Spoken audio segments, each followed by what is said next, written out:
ಮಾನ್ಯ ಸಭಾಧ್ಯಕ್ಷರೇ, ಮಾನ್ಯ ಮುಖ್ಯಮಂತ್ರಿಗಳು ತಂದಿರುವಂಥ ನಿಲುವಳಿ ಸೂಚನೆಗೆ ಬೆಂಬಲಿಸುತ್ತಾ ಹಿರಿಯ ಕಾಂಗ್ರೆಸ್ ಪಕ್ಷದ ನಾಯಕರು, ಅನುಭವ ಸಂಪನ್ನರು, ರಾಜಕಾರಣಿ ಮತ್ತು ಸಮಾಜಮುಖಿ ಚಿಂತನೆ ಮಹಾನ್ ನಾಯಕ ಶ್ರೀ ಶಾಮನೂರು ಶಿವಶಂಕರಪ್ಪ ಅವರು 6 ಸಾರಿ ವಿಧಾನಸಭೆ ಸದಸ್ಯರಾಗಿ, ನಮ್ಮ ಜೊತೆಯಲ್ಲಿ 1 ಸಾರಿ ಲೋಕಸಭಾ ಸದಸ್ಯರಾಗಿ, ಅವರ 50 ವರ್ಷಗಳ ಸುದೀರ್ಘ ರಾಜಕೀಯ ಜೀವನದಲ್ಲಿ ವಿದ್ಯಾಸಂಸ್ಥೆಗಳಿಗೆ ಹೆಚ್ಚು ಒತ್ತು ಕೊಟ್ಟು ಬಾಪೂಜಿ ಹೆಸರಲ್ಲಿ ವಿದ್ಯಾಸಂಸ್ಥೆಯನ್ನು, ಮೆಡಿಕಲ್ ಕಾಲೇಜು, ಇಂಜಿನಿಯರಿಂಗ್, ನಾನಾ ಥರದ ಒಂದು ಕಾಲೇಜುಗಳನ್ನು ತೆಗೆದು ಆ ಭಾಗದ ಸರ್ವರಿಗೂ ಕೂಡ ಅಲ್ಲಿ ಅವರ ಕುಟುಂಬದಲ್ಲಿ, ಅವರ ಮನೆಯಲ್ಲೇ ಆಗಲಿ, ಅವರ ಸಂಸ್ಥೆಗಳಾಗಲಿ ಏನೂ ಭೇದ ಭಾವ ಇಲ್ಲ. ನಾನು ಸುಮಾರು 25 ವರ್ಷಗಳ ಒಡನಾಡು, ಎಲ್ಲದರಲ್ಲಿ ಕೂಡ ಸಮವಾಗಿ ನೋಡಿದಂಥ ಮಹಾನ್ ಚೇತನ ಬಸವಣ್ಣವರ ಚಿಂತನೆಯನ್ನು ಅವರಲ್ಲಿ ನಾನು ಕಂಡೆ.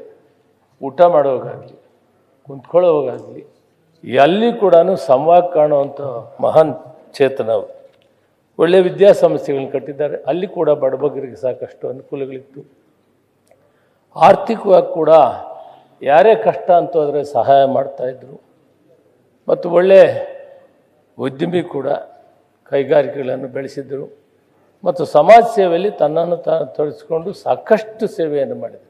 ಅದರಿಂದ ಸಾಕಷ್ಟು ಜನ ಸಮಾಜದಲ್ಲಿ ಬಡಬಗ್ಗರಿಗೆ ಬಹಳ ಒಳ್ಳೆಯದಾಗಿದೆ. ಅಂಥ ಒಬ್ಬ ಮಹಾನ್ ಚೇತನನ್ನು ಇವತ್ತು ನಾವು ಕಳ್ಕೊಂಡಿದ್ದೀವಿ. ಅವರ ಆತ್ಮಕ್ಕೆ ಶಾಂತಿಯನ್ನು ಕೋರ್ತಾ ಆ ಕುಟುಂಬಕ್ಕೆ ಈ ನೋವನ್ನು ಭರಿಸುವಂಥ ಶಕ್ತಿ ಭಗವಂತ ಕೊಡಲಿ ಅಂತ ದೇವರನ್ನ ಪ್ರಾರ್ಥನೆ ಮಾಡ್ತೀವಿ. ನಮಸ್ಕಾರ.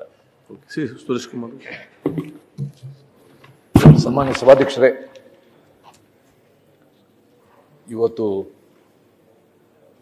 ಬಹಳ ಹಿರಿಯ ವಿಧಾನಸಭಾ ಸದಸ್ಯರು, ಮಾಜಿ ಸಚಿವರು ಶಾಮನೂರು ಶಿವಶಂಕರಪ್ಪನವರು ಏನು ನಿಧನರಾಗಿದ್ದಾರೆ. ಅವರ ಕುರಿತು ತಾವು ಏನು ಸಂತಾಪ ಸೂಚನೆಯನ್ನು ಮಂಡಿಸಿದರೆ, ಪ್ರಸ್ತಾಪನೆ ಮಾಡಿದ್ದೀರ. ಈ ನುಡಿ ನಮನ ಕಾರ್ಯದಲ್ಲಿ ನಂದು ಕೂಡ ಭಾವನೆಯನ್ನು ಹಂಚಿಕೊಳ್ಳೋಕ್ಕೆ ಇಷ್ಟಪಡ್ತೀನಿ. ಶಾಮನೂರು ಶಿವಶಂಕರಪ್ಪನವರು ನಿಧನ ಆದಮೇಲೆ ಎಲ್ಲ ಮಾಧ್ಯಮಗಳಲ್ಲಿ ಅವ್ರ ಬಗ್ಗೆ, ಅವರ ಜೀವನ, ಬೆಳವಣಿಗೆ, ಅವರ ಕೊಡುಗೆ ಭಾಳ ವಿಸ್ತೃತವಾಗಿ ಬಂದಿದೆ.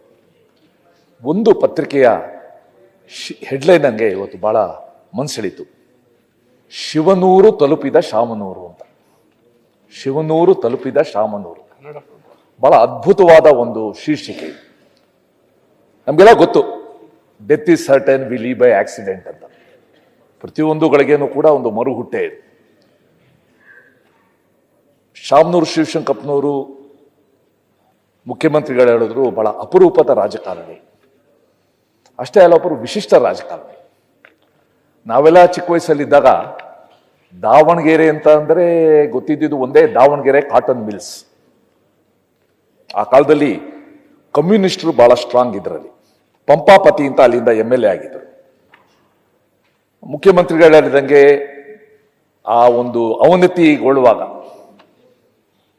ತಾವು ಹೇಳಿದ್ರಿ, ಅವರು ಹೇಳಿದ್ರು, ಒಂದು ಬ್ರ್ಯಾಂಡ್ ಇಮೇಜ್ ಇವತ್ತು ಇಡೀ ಭಾರತದ ಭೂಪಟದಲ್ಲಿ ದಾವಣಗೆರೆಗರು ಕೂಡ ಒಂದು ವಿಶಿಷ್ಟ ಸ್ಥಾನ ಸಿಕ್ಕಿದರೆ ಅದರಲ್ಲಿ ಶಾಮನೂರು ಶಿವಶಂಕರಪ್ಪನವರ ಪಾತ್ರ ಬಹಳ ದೊಡ್ಡದು.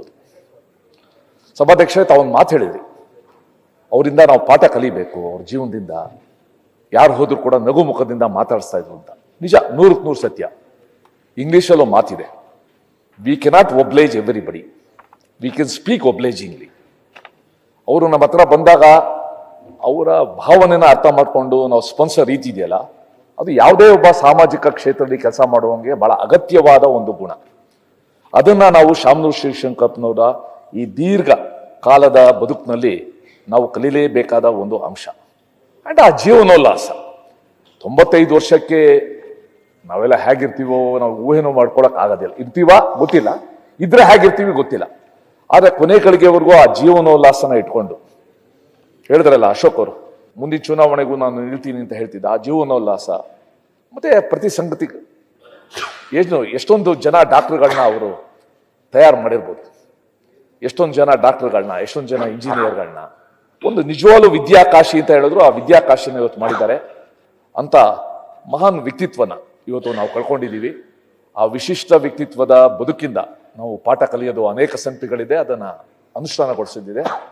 ಅವರ ಏನು ನಿಧನರಾಗಿದ್ದಾರೆ, ಅವರ ಆತ್ಮಕ್ಕೆ ಸದ್ಗತಿ ದೊರಕಲಿ. ಯಾಕಂದ್ರೆ ಅವರು ಅಷ್ಟೊಂದು ಕಾರ್ಯ ಮಾಡಿದ್ದಾರೆ, ಧಾರ್ಮಿಕ ಕ್ಷೇತ್ರದಲ್ಲಿ ಮಾಡಿದ್ದಾರೆ, ಸಾಮಾಜಿಕ ಕಾರ್ಯದಲ್ಲಿ ಮಾಡಿದ್ದಾರೆ, ವಿದ್ಯಾ ಕ್ಷೇತ್ರದಲ್ಲಿ ಮಾಡಿದ್ದಾರೆ. ಸೊ ಆತ್ಮಕ್ಕೆ ಸದ್ಗತಿ ದೊರಕಲಿ ಅಂತ ತಮ್ಮ ಸಂತಾಪ ಸೂಚನೆಗೆ ನನ್ನ ಭಾವನೆಗಳನ್ನು ಸೇರಿಸಿ ನನ್ನ ಮಾತು ಮುಗಿಸಿ ನಮಸ್ಕಾರ.